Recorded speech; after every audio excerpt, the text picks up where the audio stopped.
राधे राधे। जय बाबा विश्वनाथ जी की। ज्योतिष शास्त्र एक बहुत बड़ा ग्रंथ है।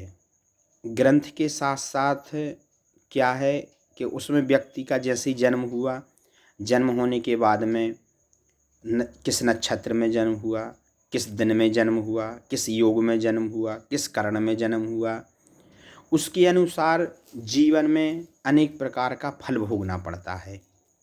जैसे नक्षत्र में आपका जन्म होगा उसी तरीके का आपके लिए फल भोगना पड़ता है। लेकिन ज्योतिष शास्त्र में कुछ ऐसे भी नक्षत्र होते हैं, कुछ ऐसे भी योग होते हैं जिसमें मान के चलिए आपको प्रारब्ध दुख बतलाया गया है। प्रारब्ध दुख का मतलब होता है जो आपकी किस्मत में दुख आते आते हैं। भले ही आप अच्छे कर्म कर रहे हैं फिर भी आपको सामना करना पड़ता है। कभी कभी बहुत अच्छे लोगों के साथ में भी बहुत ज़्यादा कठिनाइयाँ अपने भविष्य में जीवन में उठानी पड़ती हैं। तो प्रायः ये छोटे से उपाय हैं जिनको आप अगर ध्यान रखें, जिनके लिए अगर आप जानें तो आपके लिए लाभ होगा।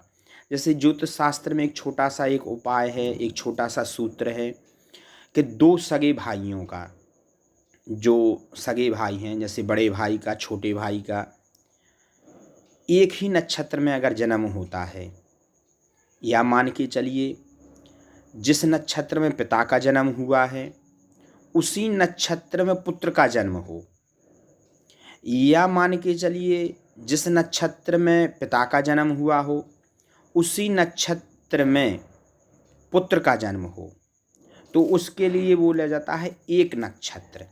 मतलब दोनों लोगों का जन्म एक ही नक्षत्र में हो गया। तो जब एक ही नक्षत्र में दोनों लोगों का जन्म हो गया तो एक के लिए जीवन में बहुत बड़ा कष्टों का सामना करना पड़ता है और एक का जीवन सुखमय होता है। दोनों में भिन्नता क्या हो जाती है, जैसे मान के चलिए प्रथम नक्षत्र अश्विनी होता है। अश्विनी नक्षत्र में किसी पिता का जन्म हुआ और उसके पुत्र का भी जन्म अगर अश्विनी नक्षत्र में हो गया तो दोनों में से जन्म लेते ही, बालक का जन्म होते हुए ही एक के लिए मृत्यु के तुल्य कष्ट प्राप्त होंगे। कोई साधारण कष्ट प्राप्त नहीं होते हैं कि साधारण छोटे मोटे कष्ट प्राप्त हो, मृत्यु तुल्य मतलब जो मार की शादी में जैसे जो जन्म कष्ट प्राप्त होते हैं उसी प्रकार से दोनों लोगों को कष्टों की प्राप्ति होती है।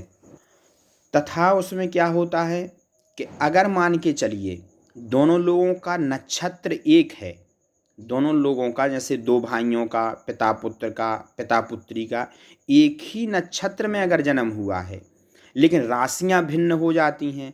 मान के चलिए कि कृतिका नक्षत्र में जन्म हुआ, प्रथम चरण में जन्म हुआ तो मेष राशि बन गई।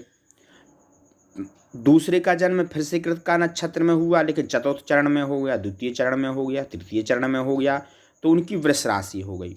तो दोनों राशियों में भिन्नता होने से यह दोष थोड़ा सा कम होता है। फिर भी मान के चलिए दोष तो दोष होता है।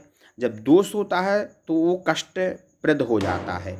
उसके निवारण के लिए एक नक्षत्र जनन, एकाकी नक्षत्र जनन शांति अवश्य करवानी चाहिए।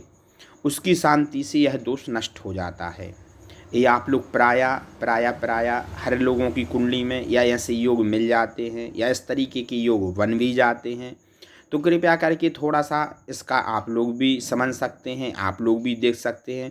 अगर किसी के साथ में ऐसी घटनाएं घट रही हैं तो इसकी बाकायदा बढ़िया से विधिपूर्वक एकाकी नक्षत्र जन की शांति एक बार करवा करके अपने जीवन को सुखमय बना सकते हैं।